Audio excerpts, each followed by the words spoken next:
മുദ്ര തേങ്ങയാണ് നമ്മളെ അയ്യപ്പന് തുല്യരാക്കി മാറ്റുന്നത്.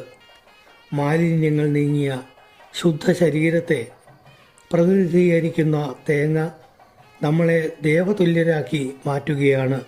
മുദ്രയിൽ നിറച്ചിരിക്കുന്ന ജീവാത്മസങ്കല്പമായ നെയ്യ് നാം ഭഗവാന് അഭിഷേകം ചെയ്യുന്നു.